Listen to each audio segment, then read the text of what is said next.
Hi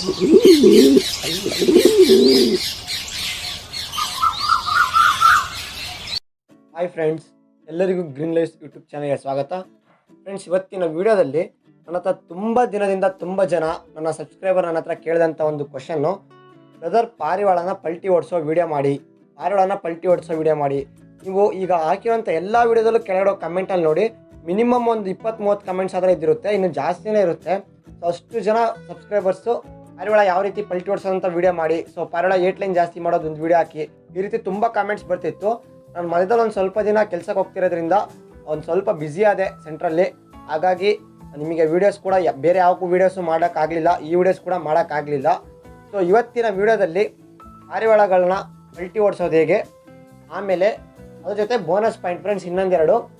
ಪಾರಿವಾಳ ನೋಡಿದ ತಕ್ಷಣ ಪಾರಿವಾಳ ಬಾಲದಲ್ಲಾಗಿರ್ಬೋದು, ಅದರ ರೆಕ್ಕೆ ವೈಬ್ರೇಷನ್ನು, ಸೊ ಇದೆಲ್ಲ ನೋಡಿ ಪಾರಿವಾಳ 8 ಲೈನ್ ಜಾಸ್ತಿ ಇದೆಯಾ ಅಥವಾ ಕಮ್ಮಿ ಇದೆಯಾ, ಅಂದರೆ ಪಾರಿವಾಳ 8 ಲೈನ್ ಜಾಸ್ತಿ ಮಾಡುತ್ತಾ. 8 ಲೈನ್ ಅಂದರೆ ಬೇರೆನಿಲ್ಲ ಫ್ರೆಂಡ್ಸ್, ಪಲ್ಟಿ ಹೊಡೆಯೋದು. ಸೊ ಪಾರಿವಾಳ ಪಲ್ಟಿ ಹೊಡೆಯೋದು ಅಥವಾ ಬಾಜಿ ಹೊಡೆಯೋದು ಅಂತ ಹೇಳ್ತಾರೆ. ಬಾಜಿ, ಪಲ್ಟಿ, 8 ಲೈನ್ ಎಲ್ಲ ಪಲ್ಟಿ ಹೊಡೆಯೋದಕ್ಕೆ, ರೋಲಿಂಗಿಗೆ ಎಲ್ಲ ಒಂದೇ ಟರ್ಮ್ಸೇ ಅದು. ಸೊ ಈ ಬಾಲ ಮತ್ತು ರೆಕ್ಕೆ ವೈಬ್ರೇಷನ್ ಎಲ್ಲ ನೋಡಿ ಯಾವ ರೀತಿ ನೀವು ಪಾರಿವಾಳ ಹೆಚ್ಚಿಗೆ ಪಲ್ಟಿ ಹೊಡೆಯುವಂಥದ್ದು, ಕಮ್ಮಿ ಪಲ್ಟಿ ಹೊಡೆಯುವಂಥ ಪಾರಿವಾಳ ಅಂತ ಕಂಡುಹಿಡಿಯೋದಂತ ನಾನು ಹೇಳ್ತೀನಿ. ಸೊ ಹಾಗೆ ಪಾರಿವಾಳ ಪಲ್ಟಿ ಜಾಸ್ತಿ ಮಾಡೋದಕ್ಕೆ ಒಂದು 2-3 ನ್ಯಾಚುರಲ್ ಮೆಡಿಸಿನ್ಸ್ ಇದ್ದಾವೆ. ಪಾರಿವಾಳ ಕಮ್ಮಿ ಏಟು ಅಂದರೆ ಸಿಕ್ಕಾಪಟ್ಟೆ ಏಟ್ ಆಗಿಬಿಟ್ಟು ಆಕಾಶದಲ್ಲಿ ಹಾರಾಡ್ತಾನೆ ಇರಲ್ಲ, ಫುಲ್ ರೋಲಾಗಿ ಅಲ್ಲೇ ಬಿದ್ದುಬಿಡುತ್ತೆ. ಆ ಸಮಯದಲ್ಲಿ ಪಾರಿವಾಳಗಳಿಗೆ ಏಟ್ ಕಮ್ಮಿ ಮಾಡೋದಕ್ಕೆ, ಅಂದರೆ ಪಲ್ಟಿ ಕಮ್ಮಿ ಮಾಡೋದಕ್ಕೆ, ಹಾಗೂ ನಿಮ್ಮ ಪಾರಿವಾಳ ಪಲ್ಟಿನೇ ಹೊಡಿತಿಲ್ಲ ಅಥವಾ 1 ಪಲ್ಟಿ 2 ಪಲ್ಟಿ ಹೊಡಿತಿದೆ, ಸೊ ನಿಮ್ಮ ಪಾರಿವಾಳ ಪಲ್ಟಿ ಜಾಸ್ತಿ ಮಾಡಬೇಕು, ಅವಾಗ ಏನು ಮೆಡಿಸಿನ್ ಮಾಡಬೇಕು, ಒಂದು 2-3 ನ್ಯಾಚುರಲ್ ಮೆಡಿಸಿನ್ ನನಗೆ ಗೊತ್ತಿರೋದ್ರಲ್ಲಿ ನಿಮಗೆ ತಿಳಿಸ್ಕೊಡ್ತೀನಿ ವಿಡಿಯೋದಲ್ಲಿ. ಸೊ ವಿಡಿಯೋದೊಳಗೆ ಹೋಗೋಕ್ಕಿಂತ ಮುಂಚೆ ನೀವೇಂದ್ರೂ ಫಸ್ಟ್ ಟೈಮ್ ನನ್ನ ಯೂಟ್ಯೂಬ್ ಚಾನಲ್ ನೋಡ್ತೀರಾ, ಈಗ ಸಬ್ಸ್ಕ್ರೈಬ್ ಮಾಡ್ಕೊಳ್ಳಿ, ಹಾಗೂ ಪಕ್ಕದಲ್ಲಿ ಒಂದು ಬೆಲ್ ಬಟನ್ ಬರುತ್ತೆ, ಅದನ್ನು ಕ್ಲಿಕ್ ಮಾಡಿದ್ರೆ ನಾನೇನೇ ವಿಡಿಯೋ ಹಾಕೋರು ನಿಮಗೆ ಇಮಿಡಿಯೇಟ್ ನೋಟಿಫಿಕೇಶನ್ ಬರುತ್ತೆ. ನಂತರ ನನ್ನ social media Instagram, Facebook link ಹಾಕಿ ಡಿಸ್ಕ್ರಿಪ್ಷನ್ ಬಾಕ್ಸಲ್ಲಿ ಮತ್ತು ಕಮೆಂಟಲ್ಲಿ ಕೊಟ್ಟಿರ್ತೀನಿ, ಹೋಗಿ ಫಾಲೋ ಮಾಡೋದನ್ನ ಮರಿಬೇಡಿ ಫ್ರೆಂಡ್ಸ್. ಬನ್ನಿ ಫ್ರೆಂಡ್ಸ್, ಈಗ ವಿಡಿಯೋ ನೋಡೋಣ. ಫ್ರೆಂಡ್ಸ್, ಮೊದಲನೇದಾಗಿ ಪಾರಿವಾಳ ಪಲ್ಟಿ ಹೊಡೋದ್ರ ಬಗ್ಗೆ ಮಾತಾಡೋಣ.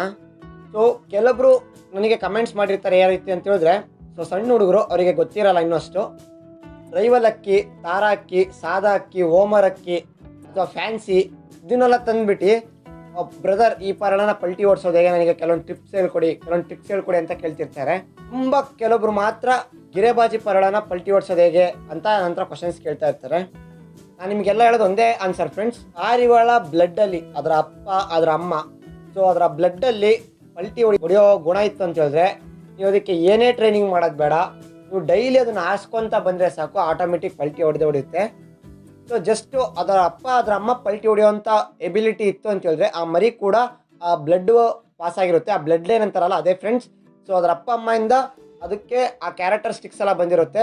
ಸೊ 100% ನೀವು ಯಾವುದೇ ಏನು ಮಾಡೋದು ಬೇಡ, ನೀವು ಒಂದು 2ನೇ ಕಳ್ಳಿ, 3ನೇ ಕಳ್ಳಿ, 4ನೇ ಕಳ್ಳಿ ಆಗೋ ತನಕ ಮನೆ ಮೇಲೆ ಒಣಸ್ಕೊಳ್ರಿ, ಅಂದರೆ ಛತ್ರಿಗೆ ಹಾಕಿ ಮನೆ ರೂಢಿ ಮಾಡ್ಕೊಳ್ಳಿ. ಸೊ ಮನೆಗೆ ಯಾವ ರೀತಿ ರೂಢಿ ಮಾಡೋಂತ ಕೂಡ ವಿಡಿಯೋ ಮಾಡಿ ಹಾಕಿದ್ದೀನಿ, ಅದನ್ನು ಕೂಡ ತುಂಬ ಜನ ಕಮೆಂಟಲ್ಲಿ ಕೇಳ್ತಿರ್ತೀರಾ. ಸೊ ಆ ವಿಡಿಯೋ ಕೊನೆಯಲ್ಲಿ ಕೊಟ್ಟಿರ್ತೀನಿ, ಹೋಗಿ ನೋಡಿ ಯಾವ ರೀತಿ ಮನೆ ರೂಢಿ ಮಾಡೋದಂತ. ಒಂದು 4ನೇ ಕಳ್ಳಿ ತನಕ ಚೆನ್ನಾಗಿ ಮನೆಗೆ ರೂಢಿ ಮಾಡ್ಕೊಳ್ಳಿ ಹೊಸಬ್ರಾದರೆ. ಸೊ ಎಲ್ಲರೂ ಹೇಳ್ತಾರೆ ಕಳ್ಳಿ ಪಟ್ಟದಲ್ಲಿ ಆರಿಸ್ತೀವಿ ಅಂತ, ಸೊ ಆ ರೀತಿ ಎಲ್ಲ ಮಾಡೋಕೆ ಹೋಗ್ಬಿಟ್ಟು ಅಕ್ಕಿ ಕಳೆದೋಗುತ್ತೆ. ಅಂದರೆ ನಿಮಗೆ ಎಕ್ಸ್ಪೀರಿಯನ್ಸ್ ಇಲ್ಲ ಅಂತ ಹೇಳಿದ್ರೆ, ನೀವು ಎಕ್ಸ್ಪೀರಿಯನ್ಸ್ ಇರೋದ್ರೆ ನೀವು, ಸೊ ನಿಮಗೆಲ್ಲ ಗೊತ್ತಿರುತ್ತೆ. ಎಕ್ಸ್ಪೀರಿಯನ್ಸ್ ಇಲ್ಲ ಅನ್ನೋ ಪಕ್ಷದಲ್ಲಿ ಒಂದು 4ನೇ ಕಳ್ಳಿ ಆಗೋ ತನಕ ಮನೆ ಸುತ್ತಾನೆ ಆರಿಸ್ಕೊಳ್ತ, ಮನೆ ಛತ್ರಿಗೆ ನೀರಲ್ಲಿ ನೆನೆಸಿ ಛತ್ರಿ ಮೇಲೆ ಹಾಕ್ತಾ, ಸೊ ಉಡಾನ್ ಬಾಕ್ಸಲ್ಲಿ ಪಾರಿವಾಳನೆಲ್ಲ ಮನೆಗೆ ರೂಢಿ ಅದ್ರದ್ದೆಲ್ಲ ನಾನು ವಿಡಿಯೋ ಮಾಡಿ ಹಾಕಿದ್ದೀನಿ ನಿಮಗೆ. ಸೊ ಈ ರೀತಿ ಮನೆಗೆ ರೂಢಿ ಆದಮೇಲೆ ನೀವು ಡೈಲಿ ಪಾರಿವಾಳನ ಆಕಾಶದಲ್ಲಿ ಎಸಿಬೇಕು ಫ್ರೆಂಡ್ಸ್. ನೀವು ಅಕಸ್ಮಾತ್ ಮನೆಯಿಂದ ಎಸ್ದಾಗ ಪಾರಿವಾಳ ಹಾರಕ್ಕೆ ಹೋಗಿಲ್ಲ ಅನ್ನೋ ಪಕ್ಷದಲ್ಲಿ ಫಸ್ಟ್ ಒಂದು 10 ಅಡಿ ದೂರದಿಂದ, ಆಮೇಲೆ ಒಂದು 20 ಅಡಿ ದೂರದಿಂದ, ಆಮೇಲೆ ಒಂದು 50 ಅಡಿ, 100 ಅಡಿ, ಆಮೇಲೆ ಒಂದು ಅರ್ಧ ಕಿಲೋಮೀಟ್ರ್, ಆಮೇಲೆ 1 ಕಿಲೋಮೀಟ್ರು, ಸೊ ಇಷ್ಟು ದೂರದಿಂದ ಪಾರಿವಾಳನ ಆರಿಸ್ತಾ ಬಂದರೆ, ಸೊ ಅದು ಅಲ್ಲಿಂದ ನೀವು ಮನೆ ಬರೋಷ್ಟಲ್ಲಿ ಸ್ವಲ್ಪ ಟೇಕ್ ಆಫ್ ಆಗಿ ಮನೆ ಸುತ್ತಲೂ ಹಾರಾಡೋಕ್ಕೆ ಸ್ಟಾರ್ಟ್ ಆಗುತ್ತೆ. ಈ ರೀತಿ ನೀವು ಕಂಟಿನ್ಯೂ ಪಾರಿವಾಳನ ಆರಿಸ್ತಾ ಬಂದರೆ ಅದರ ಬ್ಲಡ್ಡಲ್ಲಿ ಪಲ್ಟಿ ಹೊಡೆಯುವಂಥ ಗುಣ ಇತ್ತು ಅಂತ ಹೇಳಿದ್ರೆ 100% ಪಲ್ಟಿ ಹೊಡೆಯುತ್ತೆ ಫ್ರೆಂಡ್ಸ್. ಬೇರೆ ಏನೂ ಮಾಡೋಂಥ ಅವಶ್ಯಕತೆ ಇಲ್ಲ. ಕೆಲವೊಂದು ಪಾರಿವಾಳ 2ನೇ ಕಳ್ಳಿ, 3ನೇ ಕಳ್ಳಿಗೆ ಪಲ್ಟಿ ಹೊಡೆಯುತ್ತೆ, ಕೆಲವೊಂದು ಪಾರಿವಾಳ ಆರಿಸಿದ್ದು ದಿನವೇ ಪಲ್ಟಿ ಹೊಡೆಯುತ್ತೆ, ಕೆಲವೊಂದು ಪಾರಿವಾಳ ಒಂದು 2-3 ತಿಂಗಳಾದ್ಮೇಲೆ ಪಲ್ಟಿ ಹೊಡೆಯುತ್ತೆ, ಕೆಲವೊಂದು ಪಾರಿವಾಳ ಸೆಮಿ ಅಡಲ್ಟ್ ಆದಮೇಲೆ ದಸ್ತ ಮುಗಿಬೇಕು, ದಸ್ತ ಮುಗಿಯೋಕೆ 6 ತಿಂಗಳು ಬೇಕು, ಸೊ 6 ತಿಂಗಳಾದ್ಮೇಲೆ ಪಲ್ಟಿ ಹೊಡೆಯುತ್ತೆ. ಸೊ ಈ ರೀತಿ ಆ ಪಾರಿವಾಳದ ಕ್ಯಾರೆಕ್ಟರಿಸ್ಟಿಕ್ಸ್ ಫಸ್ಟ್ ನಾವು ನೋಡ್ಕೊಬೇಕು. ಸೊ ಪಲ್ಟಿ ಓಡಿಸೋದು ಅನ್ನೋದು ಬೇರೆ ಏನೂ ಟ್ರಿಕ್ಸ್ ಇಲ್ಲ. ನೀವು ಡೈಲಿ ಆಕಾಶಕ್ಕೆ ಅಕ್ಕಿನ ಎಸಿರಿ, ಆಕಾಶದಲ್ಲಿ ಅಕ್ಕಿನ ಆರಿಸಿ. ಸೊ ನೀವು ರೈವಲ್ ಥರ ಮನೇಲೇ ಕೂಡ ಹಾಕ್ಕೊಂಡಿದ್ರೆ ಯಾವುದೇ ಕಾರಣಕ್ಕೂ ನೀವೆಂಥ ಪಲ್ಟಿ ಪಾರಿವಾಳ ಇದ್ರೂ ಅದು ಪಲ್ಟಿ ಹೊಡೆಯಲ್ಲ, ಅದು ರೈವಲ್ ಥರನೇ ಮನೆಯೊಳಗೆ ಇರುತ್ತೆ, ಗೂಡೊಳಗೆ ಇರುತ್ತೆ. ಸೊ ಅದನ್ನು ಗಿರೆಬಾಜಿ ಪಾರಿವಾಳ ಅಂದಾಗ ನೀವು ಆಕಾಶದಲ್ಲಿ ಹಾರಾಡಕ್ಕೆ ಬಿಡಬೇಕು, ಮನೆಗೆ ರೂಢಿ ಮಾಡಿ. ಆಗ ಆ ಪಾರಿವಾಳ ನಿಮಗೆ ಪಲ್ಟಿ ಹೊಡೆಯುತ್ತೆ ಅಂತ ಹೇಳ್ತೀನಿ ಫ್ರೆಂಡ್ಸ್. ನಂತರ ಸೊ ಇದಿಷ್ಟಾದಮೇಲೆ ಈಗ ನಿಮಗೆ ಪಾರಿವಾಳ ಪಲ್ಟಿ ಸ್ವಲ್ಪ ಬೇಗ ಹೊಡಿಬೇಕು ಅಂತ ಇರುತ್ತೆ. ಈಗ ಫಾರ್ ಎಕ್ಸಾಂಪಲ್ ನಿಮ್ಮ ಪಾರಿವಾಳ ಅದರ ಅಪ್ಪ ಅಮ್ಮ ಎರಡೂ ಪಲ್ಟಿ ಹೊಡೆಯುತ್ತೆ. ಸೊ ಆ ಪಾರಿವಾಳದಲ್ಲಿ ಹಾರಾಡುವಂಥ ಗುಣ ಹಾಗೂ ಪಲ್ಟಿ ಹೊಡೆಯುವಂಥ ಗುಣ ಎರಡೂ ಇದೆ. ಆದರೂ ಆ ಪಾರಿವಾಳ ಫಾರ್ ಎಕ್ಸಾಂಪಲ್ ಅರ್ಧ ಬೆಂಡ್ ಮಾಡುತ್ತೆ, ಸೊಂಟನ ಬೆಂಡ್ ಮಾಡುತ್ತೆ. ಸೊ ಆದರೆ ಪಲ್ಟಿ ಹೊಡೆಯುತ್ತಿಲ್ಲ. ಸೊ ಈ ರೀತಿ ಸಂದರ್ಭದಲ್ಲಿ ನೀವೇನು ಮಾಡಬೇಕು ಅಂತ ಹೇಳಿದ್ರೆ, ಸ್ವಲ್ಪ ಬೇಗ ಪಲ್ಟಿ ಹೊಡೆಯಲಿ ಅನ್ನೋ ಉದ್ದೇಶದಲ್ಲಿ ಕೆಲವೊಂದು ನ್ಯಾಚುರಲ್ ಮೆಡಿಸಿನ್ಸ್ನ ಯೂಸ್ ಮಾಡ್ಬೋದು. ಸೊ ನನಗೆ ಗೊತ್ತಿರೋಂಥದ್ರಲ್ಲಿ ಕೆಲವೊಂದು ಎರಡನ್ನ ನಿಮಗೆ ಹೇಳ್ತೀನಿ. ಏನು ಅಂತ ಹೇಳಿದ್ರೆ, ಮೊದಲನೇದಾಗಿ ಫ್ರೆಂಡ್ಸ್ ಮೆಣಸು ಅಂದರೆ ಚಿಲ್ಲಿ ಅಂತ ಇರುತ್ತಲ್ಲ, ಸೊ ಕಾಳು ಮೆಣಸು ಅಲ್ಲ, ಮೆಣಸು ಅಂತ ಬರುತ್ತೆ. ನಿಮಗೆ ಎಲ್ಲೇನು ಫೋಟೋದಲ್ಲಿ ಡಿಸ್ಪ್ಲೇ ಆಗ್ತಿದೆ ಅದರಲ್ಲೇ ಗಾಂಧಾರಿ ಮೆಣಸು ಅಂತ ಒಂದು ಬರುತ್ತೆ ಫ್ರೆಂಡ್ಸ್, ಫುಲ್ ಸಣ್ಣಕ್ಕಿರುತ್ತೆ. ಸೊ ಆ ಮೆಣಸಿನ ಬೀಜವನ್ನು ಹಾಗೆ ತಿನ್ನಿಸ್ಬೋದು ಅಥವಾ ಜೇನುತುಪ್ಪದ ಲೈಟಾಗಿ ಡಿಪ್ ಮಾಡಿ ತಿನ್ನಿಸ್ಬೋದು.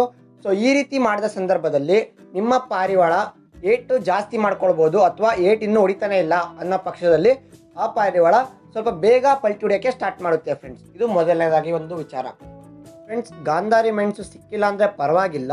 ಸೊ ನೀವು ನಾರ್ಮಲ್ ಮೆಣಸಿನ ಬೀಜ ಬರುತ್ತಲ್ಲ, ನಾರ್ಮಲ್ ಮನೆ ತರ್ತೀವಲ್ಲ ಮೆಣಸು, ಸೊ ಆ ಮೆಣಸಲ್ಲಿರುವಂಥ ಬೀಜನೇ ನೀವು ಪಾರಿವಾಳಗೆ ಹಾಕ್ತಾ ಬನ್ನಿ. ಸೊ ಅದು ಪಾರಿವಾಳ ಏಟ್ ಹೊಡೆಯೋದು ಜಾಸ್ತಿ ಮಾಡೋ ಒಂದು ಚಾನ್ಸಸ್ ಇರುತ್ತೆ ಫ್ರೆಂಡ್ಸ್. 100% ಹೇಳೋಕ್ಕಾಗಲ್ಲ, ಬಟ್ ಪಾರಿವಾಳ ಏಟ್ ಜಾಸ್ತಿ ಮಾಡೋಕ್ಕೆ ಅದು ಒಂದು ಕಾರಣ ಆಗಿರುತ್ತೆ ಫ್ರೆಂಡ್ಸ್.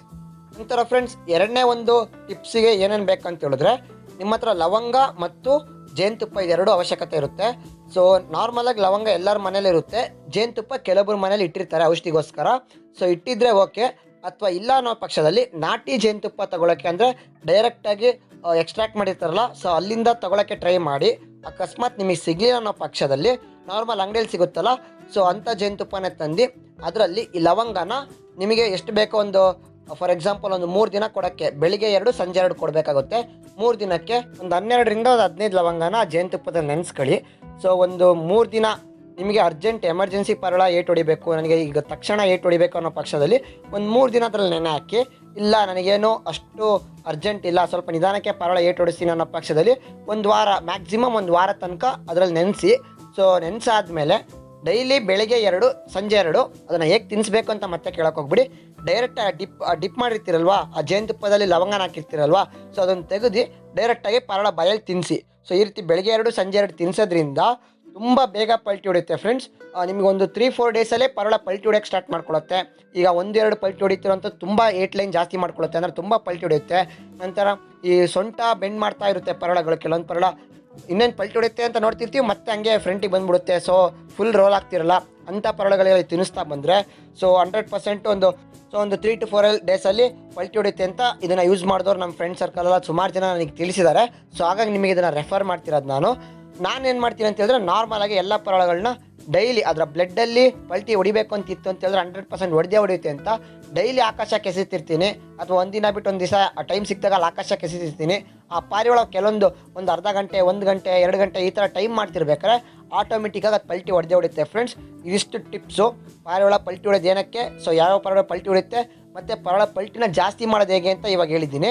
ಸೊ ಹಾಗೂ ಈಗ ನೆಕ್ಸ್ಟು ಪಾರಿವಾಳ ಪಲ್ಟಿ ಹೊಡೆಯೋದು ಕಮ್ಮಿ ಮಾಡೋದು ಹೇಗೆ ಅಂತ ಒಂದು ಸಣ್ಣ ಟಿಪ್ ಹೇಳ್ತೀನಿ. ಬಿಳಿ ಸಾಸಿವೆ ಬರುತ್ತಲ್ಲ, ಆ ಸಾಸಿವೆನ ನೀರಲ್ಲಿ ನೆನೆ ಹಾಕ್ಬಿಟ್ಟು ಡೈಲಿ ಒಂದು ಸ್ವಲ್ಪ ಒಂದು ಪಿಂಚ್ ಅಂತ ಹೇಳ್ಬೋದು, 1-2 ಬೆರಳಲ್ಲಿ ತೊಗೊಂಡ್ರೆ ಎಷ್ಟು ಬರುತ್ತೆ, ಸೊ ಅದನ್ನು ತೆಗೆದು ಪಾರಿವಾಳಕ್ಕೆ ತಿನ್ನಿಸ್ತಾ ಬಂದರೆ ಅದು ಅವಾಗ ಪಾರಿವಾಳ ಸ್ವಲ್ಪ 8 ಲೈನ್ ಕಮ್ಮಿ ಮಾಡ್ಕೊಳುತ್ತೆ, ಅಂದರೆ ಜಾಸ್ತಿ ಪಲ್ಟಿ ಹೊಡಿತಿರುತ್ತಲ್ಲ, ಸೊ ಅದು ಅವಾಗ ಕಮ್ಮಿ ಮಾಡ್ಕೊಳುತ್ತೆ. ನಾರ್ಮಲಾಗಿ ಬಾಲ ಕಟ್ಬಿಡೋದು, ಸೊ ಈ ರೀತಿ ಎಲ್ಲ ಮಾಡ್ತಿರ್ತಾರೆ, ಅದೆಲ್ಲ ಟೂರ್ನಮೆಂಟಿಗೆ ಬಿಡೋರು ಅವರಿಗೆಲ್ಲ ಗೊತ್ತಿರುತ್ತೆ. ಸೊ ಕುಚ್ಚು ಬಾಲ ಕಟ್ಟೋದು, ಕಡ್ಡಿ ಬಾಲ ಕಟ್ಟೋದು, ಆಮೇಲೆ ಮುಂದ್ಗಡೆ ಸೆಂಟ್ರ್ ಬಾಲ ಕಟ್ಟೋದು, ಸೊ ಈ ರೀತಿ ಎಲ್ಲ ಬಾಲ ಕಟ್ಬಿಡ್ತಾರೆ. ಸೊ ಆ ಥರ ಕಟ್ಬಿಡೋದ್ರಿಂದನೂ 8 ಲೈನ್ ಕಮ್ಮಿ ಮಾಡ್ಕೊಳುತ್ತೆ. ನಾರ್ಮಲಾಗಿ ನನ್ನ ಚಾನಲ್ ನೋಡ್ತಿರೋರಿಗೆ ಪಾರಿವಾಳ 8 ಲೈನ್ ಜಾಸ್ತಿ ಮಾಡೋದು ಹೇಗೆ ಅಂತ ಮಾತ್ರ ಅವರಿಗೆ ಬೇಕಾಗಿರುತ್ತೆ ಇನ್ಫಾರ್ಮೇಷನ್ನು, ಕಮ್ಮಿ ಮಾಡೋದ್ರ ಬಗ್ಗೆ ಅಷ್ಟು ಅವರಿಗೆ ಬೇಡ ಅಂತ ಅಂದ್ಕೊಳ್ತೀನಿ. ಸೊ ಈಗ ಒಂದು ಫೈನಲ್ ಟಾಪಿಕ್ಕು ಏನು ಅಂತ ಹೇಳಿದ್ರೆ, ಈಗ ನೀವೊಂದು ಪಾರಿವಾಳ ನೋಡ್ತಿದ್ದೀರಾ ಅಂತ ಹೇಳಿದ್ರೆ ಅದರ ಬಾಲ ಮತ್ತು ರೆಕ್ಕೆ ಹಿಡ್ಕೊಂಡು ಆ ಪಾರಿವಾಳ ಪಲ್ಟಿ ಜಾಸ್ತಿ ಹೊಡೆಯುತ್ತಾ ಅಥವಾ ಪಲ್ಟಿ ಕಮ್ಮಿ ಹೊಡೆಯುತ್ತಾ, ಸೊ ಇದು ಯಾವ ರೀತಿ ನೋಡಿದ ತಕ್ಷಣ ಯಾವ ರೀತಿ ಕಂಡು ಹಿಡಿಯೋದು, ಇದ್ರ ಬಗ್ಗೆ ಒಂದು ಸಣ್ಣ ಟಿಪ್ ನಿಮಗೆ ಕೊಡ್ತೀನಿ. ಇದು 100% ಸಕ್ಸಸ್ ಆಗಬೇಕು ಅಂತಿಲ್ಲ, but most of the time ಇದು ಸಕ್ಸಸ್ ಆಗುತ್ತೆ ಅಂತ ಹೇಳ್ತೀನಿ ಫ್ರೆಂಡ್ಸ್. ನಾರ್ಮಲಾಗೆ ಪಾರಿವಾಳದಲ್ಲಿ ಈ ಕ್ಯಾರೆಕ್ಟರಿಸ್ಟಿಕ್ಸ್ ಎಲ್ಲ ಇದ್ದರೆ, ಈ ಇಷ್ಟು ಬಾಲ ಇದ್ದರೆ, ಈ ಥರ ರೆಕ್ಕೆ ವೈಬ್ರೇಷನ್ ಆದರೆ ಪಲ್ಟಿ ಜಾಸ್ತಿ ಹೊಡೆಯುತ್ತೆ, ಕಮ್ಮಿ ಮಾಡುತ್ತೆ ಅಂತ ಹೇಳ್ತಾರೆ. ಸೊ ಅದು ಯಾವ ರೀತಿ ಅಂತ ನಿಮಗೆ ಲೈವಾಗಿ ಪಾರಿವಾಳ ನಿಮಗೆ ತೋರಿಸ್ತೀನಿ, ಬನ್ನಿ ಈಗ ನೋಡೋಣ ಫ್ರೆಂಡ್ಸ್. ಈಗ ನಾನು ಈ ಪಾರಿವಾಳನ ನಾರ್ಮಲಾಗಿ 8 ಲೈನ್ ಜಾಸ್ತಿ ಇರೋ ಪಾರಿವಾಳ ಅಂತ ಕನ್ಸಿಡರ್ ಮಾಡ್ತೀನಿ. ಯಾಕಂತ ಹೇಳಿದ್ರೆ, ಸೊ ನಮ್ಮ ಮನೇಲಿ ಈ ಪಾರಿವಾಳ ಆರಿಸಿ ನೋಡಿದ್ದೀನಿ, ತುಂಬ 8 ಲೈನ್ ಜಾಸ್ತಿ. ಸೊ ನೋಡ್ಬೋದು ನಾನು ಏನಕ್ಕೆ ಈ ಪಾರಿವಾಳ 8 ಲೈನ್ ಜಾಸ್ತಿ ಇದೆ ಅಂತ ಹೇಳ್ತಿದ್ದೀನಿ ಅಂತ ಹೇಳಿದ್ರೆ, ಸೊ ಇಲ್ಲಿ ನೋಡ್ಬೋದು ಈ ಬಾಲ ಅಗ್ಲ ಬಾಲ ಫ್ರೆಂಡ್ಸ್, ಈ ತರ ಒಂದು ಚಡಿ ಬಾಲ ಅಂತ ಬರುತ್ತೆ, ಹಿಂಗೆ ಸ್ಟ್ರೈಟ್ ಬರುತ್ತೆ. ಸೊ ಅದು ಈ ರೀತಿ ಇರುತ್ತೆ, ಈ ತರ ಸ್ಟ್ರೈಟ್ ಇರುತ್ತೆ. ಒಂದೇ ಫ್ರಂಟ್ ಇಂದ ನೋಡಿದಾಗ ಒಂದೇ ಬಾಲ ಕಾಣಿಸುತ್ತೆ, ಈ ಒಂದೇ ಒಂದು ಪುಕ್ಕ ಇರುತ್ತಲ್ಲ ಇದೊಂದು ಮಾತ್ರ ಕಾಣಿಸುತ್ತೆ. ಬಟ್ ನಾರ್ಮಲ್ ಆಗಿ ಇದು ನೋಡ್ಬೋದು ನೀವೀಗ. ಸೊ ಈ ರೀತಿ ಅಗ್ಲ ಬಾಲ ಇದು. ಸೊ ಈ ರೀತಿ ಅಗ್ಲ ಬಾಲ ಇದ್ದಾಗ ಮೋಸ್ಟ್ ಆಫ್ ದಿ ಟೈಮ್ ಪಾರಿವಾಳಗಳು 8 ಲೈನ್ ಜಾಸ್ತಿ ಇರುತ್ತೆ, ತುಂಬಾ 8 ಹೊಡೆಯುತ್ತೆ. ಸೊ ನೋಡ್ಬೋದು ಇಂಥ ಪಾರಿವಾಳಗಳಿಗೆಲ್ಲ ಮೋಸ್ಟ್ಲಿ 8 ಲೈನ್ ಜಾಸ್ತಿ ಆದಾಗ ರೆಕ್ಕೆನ ಕಟ್ ಬಿಡ್ಕೊಂತಾರೆ. ನಂತರ ಈ ರೆಕ್ಕೆನ ಹಿಡಿದಾಗ ನೋಡ್ಬೋದು ವೈಬ್ರೇಷನ್ ಲೈಟ್ ಆಗಿ ಕಾಣಿಸುತ್ತೆ. ನಿಮಗೆ ವಿಡಿಯೋದಲ್ಲಿ ಅಷ್ಟು ಕಾಣಿಸಿದೆಲ್ಲ ಗೊತ್ತಿಲ್ಲ, ರೆಕ್ಕೆ ವೈಬ್ರೇಷನ್ ಆಗ್ತಿರೋದು ನೋಡ್ಬೋದು ನೀವು. ಸೊ ಈ ರೆಕ್ಕೆ ವೈಬ್ರೇಷನ್ ಇರುತ್ತಲ್ಲ, ಈ ರೆಕ್ಕೆ ವೈಬ್ರೇಷನ್ ಮೇಲೆ ಕೂಡ ಪಾರಿವಾಳ 8 ಲೈನ್ ಸ್ವಲ್ಪ ವೈಬ್ರೇಷನ್ ತುಂಬಾ ಇತ್ತು ಅಂತ ಹೇಳಿದ್ರೆ ಹಿಂಗ್ ಕೈ ಹಿಡಿದ ತಕ್ಷಣ ಫೀಲ್ ಆಗುತ್ತೆ. ಸೊ ಆ ವೈಬ್ರೇಷನ್ ತುಂಬಾ ಇತ್ತು ಅಂತ ಹೇಳಿದ್ರೆ ಈ ಪಾರಿವಾಳ ಅಂತ ಹೇಳಿದ್ರೆ ಆ ಪಾರಿವಾಳ 8 ಲೈನ್ ಜಾಸ್ತಿ ಮಾಡುತ್ತೆ. ಸೊ ನಿಮ್ಗೆ ಇನ್ನೊಂದು ಎಕ್ಸಾಂಪಲ್ ಕೊಡ್ತೀನಿ. ಇಲ್ಲಿದೆಯಲ್ಲ ಈ ಪಾರಿವಾಳ ಕೂಡ 8 ಲೈನ್ ಜಾಸ್ತಿ ಇರುವಂತ ಪಾರಿವಾಳ. ಬಟ್ ಇದರ ಬಾಲ ಅಗ್ಲ ಬಾಲ ಏನಿಲ್ಲ, ಚಡಿ ಬಾಲ ಅಂತಾರಲ್ಲ ನಾರ್ಮಲ್ ಒಂದೇ ಬಾಲ ತರ ಇದೆ. ಆದ್ರೂ ಇದು 8 ಲೈನ್ ಯಾಕೆ ಜಾಸ್ತಿ ಇದೆ ಅಂತ ಹೇಳ್ತೀನಿ ಅಂತ ಹೇಳಿದ್ರೆ, ಯಾಕಂದ್ರೆ ಆರ್ಸ್ ನೋಡಿದಾರೆ ಇದು ಆಲ್ರೆಡಿ ಸಿಕ್ಕಾಪಟ್ಟೆ ರೋಲ್ ಆಗುತ್ತೆ. ಇದು ಅಷ್ಟೇ ಫ್ರೆಂಡ್ಸ್, ರೆಕ್ಕೆ ವೈಬ್ರೇಷನ್ ಇದೆ. ಸೊ ನೀವು ನೋಡ್ಬೋದು ಇಲ್ಲಿ ರೆಕ್ಕೆ ವೈಬ್ರೇಷನ್ ಇರೋದ್ರಿಂದ ಪಾರಿವಾಳ 8 ಲೈನ್ ಜಾಸ್ತಿ ಮಾಡ್ಕೊಂಡಿದೆ. ಸೊ ಇದೊಂದು ಎಕ್ಸಾಂಪಲ್. ಈಗ 8 ಲೈನ್ ಕಮ್ಮಿ ಇರೋದಕ್ಕೆ ನಾನು ನಿಮಗೆ ಒಂದು ಪಾರಿವಾಳ ತೋರಿಸ್ತೀನಿ ನೋಡಿ ಫ್ರೆಂಡ್ಸ್. ಇಲ್ಲೇನ್ ನೋಡ್ತಿದ್ದೀರಾ ಪಾರಿವಾಳ, ಈಗ ಲಾಸ್ಟ್ ಟೈಮ್ ನಿಮಗೆ ಒಂದು ಕತಂಗ್ ಟೈಪ್ ತೋರಿಸಿದ್ನಲ್ಲ, ಸೊ ಅದರಲ್ಲಿ ಅದಕ್ಕೆ ಜೊತೆ ಮಾಡಿರುವಂತ ಹೆಣ್ಣಿದು ಕರೆದುಮ ಅಂತಾರಲ್ಲ ಆ ತರ ಟೈಪ್ ಅಲ್ಲಿ ಬಂದಿದೆ. ಸೊ ಇದು ನೋಡಿ ಅಷ್ಟು ವೈಬ್ರೇಷನ್ ಇಲ್ಲ ಇದು. ಸೊ ನೀವು ನೋಡ್ಬೋದು ಅಷ್ಟು ವೈಬ್ರೇಷನ್ ರೆಕ್ಕೆ. ನಂತರ ಇದು ಬಾಲ ಕೂಡ ಅಷ್ಟೇ ಒಂದೇ ಬಾಲ ತರ ಕಾಣಿಸುತ್ತೆ ಫ್ರೆಂಡ್ಸ್. ಇದು ಈ ಕೈಯಲ್ಲಿ ಹಿಡ್ಕೊಂಡಿರೋದು ಆ ತರ ಮಾಡುತ್ತೆ, ಬಟ್ ಕೆಳಗಡೆ ಬಿಟ್ಟಾಗ ನಾರ್ಮಲ್ ಒಂದೇ ಬಾಲ ನೋಡ್ಬೋದು ಇಲ್ಲಿ. ಸೊ ಈಗ ಮಾಡಿದಾಗ ಒಂದೇ ಬಾಲ ಕಾಣಿಸುತ್ತೆ ನಿಮ್ಗೆ. ಹಿಂಗ್ ಶೇಕ್ ಮಾಡಿದ್ರು ಅಗ್ಲಾಗ್ತಿಲ್ಲ ಬಾಲ, ಬಟ್ ಅದಕ್ಕೆ ಒಂದ್ ಸ್ವಲ್ಪ ಶೇಕ್ ಮಾಡಿದ್ರೆ ಅಗ್ಲಾಗುತ್ತೆ. ಸೊ ಈ ರೀತಿ ಇನ್ನೂ ಚಡಿ ಬಾಲ ಬರುತ್ತೆ ಫ್ರೆಂಡ್ಸ್, ಇಷ್ಟೇ ಬರುತ್ತೆ. ಇಷ್ಟೇ ಇಲ್ಲಿ ಏನ್ ಫಸ್ಟ್ ಪುಕ್ಕ ಕಾಣಿಸಿದ್ಯೋ ಎಲ್ಲ ಇದ್ರ ಕೆಳಗೆ ಈ ತರ ಹೋಗಿ ಕ್ಲೋಸ್ ಆಗುತ್ತೆ. ಸೊ ಈ ರೀತಿ ಚಡಿ ಬಾಲ ಮತ್ತೆ ಈ ತರ ರೆಕ್ಕೆ ವೈಬ್ರೇಷನ್. ಸೊ ಈ ರೀತಿ ರೆಕ್ಕೆ ವೈಬ್ರೇಷನ್ ಮತ್ತೆ ಚಡಿ ಬಾಲ ಇಂದ ಪಾರಿವಾಳ ಕಮ್ಮಿ ಇತ್ತು ಅಂತ ಹೇಳಿದ್ರೆ, ಬಾಲ ಅಗ್ಲ ಇಲ್ದೆ ವೈಬ್ರೇಷನ್ ಕಮ್ಮಿ ಇತ್ತು ಅಂತ ಹೇಳಿದ್ರೆ ಸ್ವಲ್ಪ ಪಾರಿವಾಳ 8 ಲೈನ್ ಕಮ್ಮಿ ಇರುತ್ತೆ. ಅದೇ ಈ ತರ ರೆಕ್ಕೆ ಅಗ್ಲ ಮಾಡ್ಕೊಂಡು ಈ ತರ ವೈಬ್ರೇಷನ್ ಕೈ ಹಿಡಿದ ತಕ್ಷಣ ಸಖತ್ ಫೀಲ್ ಆಗುತ್ತೆ, ಹಿಂಗ್ ಶೇಕ್ ಆಗ್ತಾ ಇರುತ್ತೆ. ಸೊ ಈ ರೀತಿ ವೈಬ್ರೇಷನ್ ಇತ್ತು ಅಂತ ಹೇಳಿದ್ರೆ ಆ ಪಾರಿವಾಳ ಸ್ವಲ್ಪ 8 ಲೈನ್ ಜಾಸ್ತಿ ಮಾಡುತ್ತೆ ಅಂತ ಹೇಳ್ಬೋದು ಫ್ರೆಂಡ್ಸ್. ಇದೊಂದು ಸಣ್ಣ ಟಿಪ್ಸ್ ಅಷ್ಟೇ. ಇದು ಎಲ್ಲಾ ಟೈಮು ಸಕ್ಸಸ್ ಆಗ್ಬೇಕಂತೇನಿಲ್ಲ. ಈ ರೀತಿ ವೈಬ್ರೇಷನ್ ಜಾಸ್ತಿ ಇರೋದು, ಅಗ್ಲ ಬಾಲ ಇರೋದು ಕೂಡ 8 ಲೈನ್ ಕಮ್ಮಿ ಇರೋ ಚಾನ್ಸಸ್ ಇರುತ್ತೆ. But most of the time ಹೀಗೆ ಇರುತ್ತೆ ಫ್ರೆಂಡ್ಸ್, ನಾನು ಹೇಗೆ ಹೇಳಿದ್ನೋ ಅದೇ ರೀತಿನೇ ಇರುತ್ತೆ. ಇದಿಷ್ಟು ಇವತ್ತಿನ ವಿಡಿಯೋ ಫ್ರೆಂಡ್ಸ್. ಈ ವಿಡಿಯೋದಲ್ಲಿ ಪಾರಿವಾಳ ಪಲ್ಟಿ ಹೊಡೆಯೋಕ್ಕೆ ಕಾರಣ ಏನು, ಯಾವ್ಯಾವ ಪಾರಿವಾಳ ಪಲ್ಟಿ ಹೊಡೆಯುತ್ತೆ, ನಂತರ ಪಾರಿವಾಳ ಪಲ್ಟಿ ಜಾಸ್ತಿ ಮಾಡೋದು ಹೇಗೆ, ಕಮ್ಮಿ ಮಾಡೋದು ಹೇಗೆ, ನಂತರ ಪಾರಿವಾಳ ನೋಡಿದ ತಕ್ಷಣ ಆ ಪಾರಿವಾಳ ಪಲ್ಟಿ ಹೊಡೆಯುತ್ತಾ ಅಥವಾ ಜಾಸ್ತಿ ಪಲ್ಟಿ ಹೊಡೆಯುತ್ತಾ ಕಮ್ಮಿ ಪಲ್ಟಿ ಹೊಡೆಯುತ್ತಾ ಅಂತ ಐಡೆಂಟಿಫೈ ಮಾಡೋದು ಹೇಗೆ ಅಂತ ನನಗೆ ಗೊತ್ತಿರೋಂಥ ಕೆಲವೊಂದು ಟಿಪ್ಸ್ನ ನಿಮ್ಮ ಹತ್ರ ಶೇರ್ ಮಾಡ್ಕೊಂಡಿದ್ದೀನಿ. ಸೊ ಈ ವಿಡಿಯೋ ನಿಮಗೆ, ಈ ಇನ್ಫಾರ್ಮೇಷನ್ ನಿಮಗೆ ಇಷ್ಟ ಆಗಿತ್ತು ಅಂತ ಹೇಳಿದ್ರೆ ಸೊ ಒಂದು ಲೈಕ್ ಮಾಡಿ, ಹಾಗೂ ನಿಮ್ಮ ಫ್ರೆಂಡ್ಸಿಗೂ ಶೇರ್ ಮಾಡಿ, ಅವರು ಕೂಡ ತಿಳ್ಕೊಳ್ಳಿ, ಅವ್ರ ಹತ್ರ ಇರೋಂಥ ರೋಲಿಂಗ್ ಪಿಜನ್ಸ್ನ ರೋಲ್ ಮಾಡಲಿ, ಅಂದರೆ ಪಲ್ಟಿ ಹೊಡಿಸ್ಲಿ. ಸೊ ಹಾಗೆ ನಿಮ್ಮ ಅನಿಸಿಕೆಗಳನ್ನು ಕೆಳಗಡೆ ಕಮೆಂಟ್ ಮಾಡಿ ಫ್ರೆಂಡ್ಸ್. ಆ ಕಮೆಂಟ್ ಮುಖಾಂತರ ನನಗೆ ಈ ರೀತಿ ಬೇರೆ ಬೇರೆ ವಿಡಿಯೋ ಮಾಡೋಕ್ಕೆ ಐಡಿಯಾಗಳು ಬರುತ್ತೆ. ಹಾಗೂ ನೀವೇಂದ್ರೆ ಫಸ್ಟ್ ನನ್ನ ಯೂಟ್ಯೂಬ್ ಚಾನಲ್ ನೋಡ್ತೀರಿ, ಈಗಲೇ ಸಬ್ಸ್ಕ್ರೈಬ್ ಮಾಡ್ಕೊಳ್ಳಿ. ಹಾಗೂ ಪಕ್ಕದಲ್ಲಿ ಒಂದು ಬೆಲ್ ಬಟನ್ ಬರುತ್ತೆ, ಅದನ್ನು ಕ್ಲಿಕ್ ಮಾಡಿದ್ರೆ ನಾನು ಏನೇ ವಿಡಿಯೋ ಹಾಕೋರು ನಿಮಗೆ ಇಮಿಡಿಯೇಟ್ ನೋಟಿಫಿಕೇಶನ್ ಬರುತ್ತೆ. ನಂತರ ನನ್ನ ಸೋಷಿಯಲ್ ಮೀಡಿಯಾ ಇನ್ಸ್ಟಾಗ್ರಾಮ್, ಫೇಸ್ಬುಕ್ ಲಿಂಕ್ನ ಡಿಸ್ಕ್ರಿಪ್ಷನ್ ಬಾಕ್ಸಲ್ಲಿ ಮತ್ತು ಕಮೆಂಟಲ್ಲಿ ಕೊಟ್ಟಿರ್ತೀನಿ, ಅಲ್ಲೂ ಕೂಡ ಫಾಲೋ ಮಾಡೋದನ್ನ ಮರಿಬೇಡಿ friends. Thanks for watching friends. ಸಿಗೋಣ ಮುಂದಿನ ವಿಡಿಯೋದಲ್ಲಿ.